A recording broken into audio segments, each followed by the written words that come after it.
शुभाला दिले स्वराज्याचे ज्ञान, जिजामाऊली धैर्याची कान, शुभाला दिले स्वराज्याचे ज्ञान. संस्कारातून घडला राजा महान, राजमाता जिजाऊ महाराज शिक्षण. सर्वांना माझा नमस्कार. माझे नाव तेजस्विनी आहे. आज 12 जानेवारी आहे. आपण राजमाता जिजाऊ यांची जयंती साजरी करत आहोत. राजमाता जिजाऊ यांचा जन्म 12 जानेवारी 1598 रोजी झाला. त्या छत्रपती शिवाजी त्यांचा विवाह शहाजीराजे भोसले यांच्याशी झाला. त्यांनी छत्रपती शिवाजी महाराजांवर उत्तम संस्कार केले.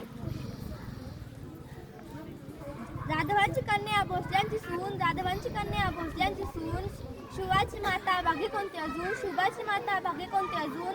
स्वराज्याची पताका नभी अभिमानाने डोलते, ऐका लक्ष देऊन मी जिजाऊ बोलते. त्यांनी छत्रपती शिवाजी महाराजांना एक आदर्श राजा घडविला. त्यांचे हे कार्य आपल्याला आजही प्रेरणा देते. जाता जाता एक सुंदर कविता. जिजाऊ एक स्त्री होती, स्वराज्य घडवणाऱ्या स्फूर्तीची ती एक मूर्ती होती. जिजाऊ एक स्त्री होती, स्वराज्य घडवणाऱ्या स्फूर्तीची ती एक मूर्ती होती. जाधव घराण्याची ती लाडकी एक लेक